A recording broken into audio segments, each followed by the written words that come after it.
Welcome to Pushpa recipes అండి. ఈరోజు మనం పొన్నగంటి కూర చూడండి. పొన్నగంటి కూర ఒలుచుకొని ఇట్లా నీళ్ళల్లో ఉప్పు వేయాలి. ఉప్పు నీళ్ళల్లో వేయాలి. ఇది ఇట్లా మంచిగా 2 సార్లు కడుక్కొని వేసుకొని చూడండి. ఒక గ్లాసు పప్పు పోసాను. ఒక గ్లాస్కి 3 గ్లాసుల నీళ్ళు. ఒక గ్లాస్ పప్పు అయితే 3 గ్లాసుల నీళ్ళు.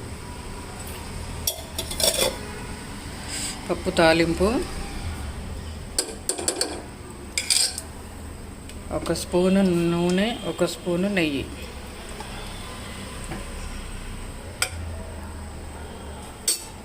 ఇంకా మేము పప్పు అన్నం తినేప్పుడు పప్పులో నెయ్యి వేసుకోము. ఇంకా జీలకర్ర, ఆవాలు, మినప్పప్పు, మెంతికూర,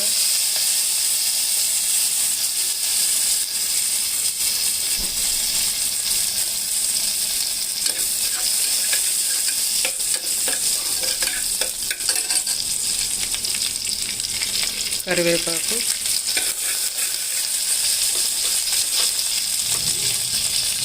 పచ్చిమిరపకాయలు,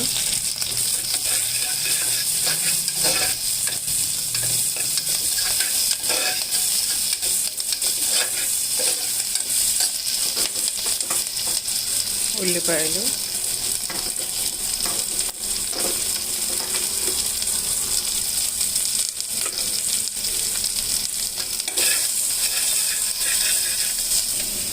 చూడండి. ఇట్లా బండ మీద నలగొట్టుకున్న వెల్లుల్లిపాయలు,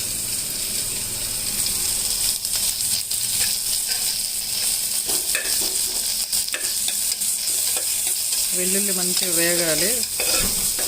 బాగా వేయవద్దు, మరీ ఎర్రగా వేగకుండా కాస్త వేగితే చాలు.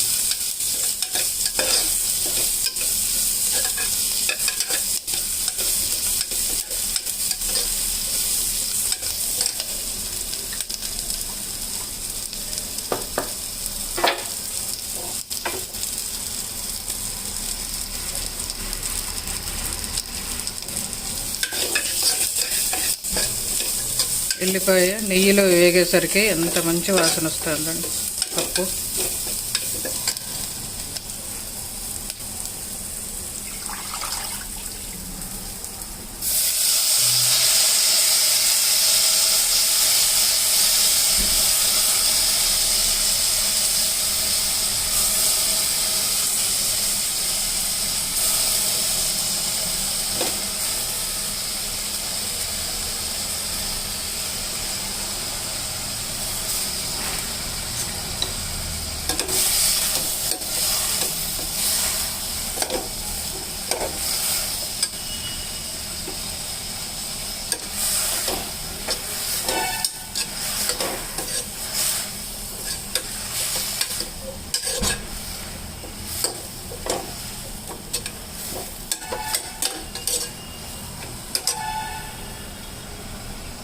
దీంట్లోనే కారం వేస్తున్నా. ఆ పచ్చిమిరపకాయలు సరిగ్గా కారం లేవు, అందుకని మళ్ళీ కొద్దిగా కారం వేసా. 1 స్పూను ఉప్పు,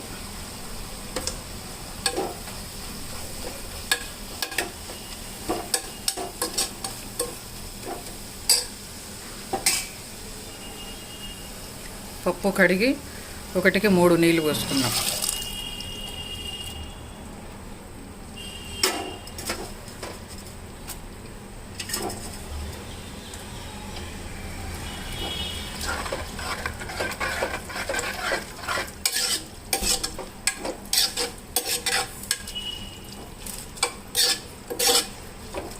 పప్పు తక్కువ, ఆకు ఎక్కువ వేస్తానండి నేను. ఆకుకూరలు ఎప్పుడైనా సరే పప్పు చాలా తక్కువ వేస్తా, ఆకు మటుకు ఎక్కువ వేసుకుంటా. ఊరికే మనకు పప్పు అట్లా టచ్ చేయడం అంతే.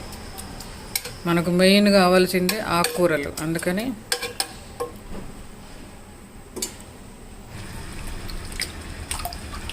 చింతపండు కొంచెం చూడండి ఇట్లా వాటర్లో కడిగి, ఒక 2 రెక్కలు చింతపండు, ఒక 2 టమాటాలు,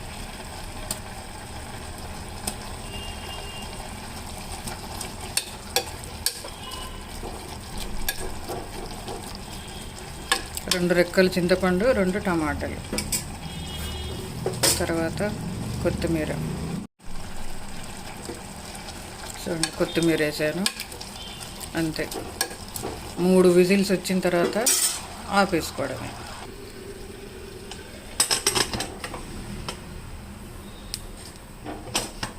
అంతే, 3 విజిల్స్ రావాలి. 3 విజిల్స్ వస్తే ఆపేసుకుంటే తర్వాత చల్లారిన తర్వాత ఒక్కసారి కలియబెట్టి ఒక 2 మినిట్స్ మళ్ళీ ఉడికిస్తే సరిపోద్ది. బాగుంటుంది ఇట్లా.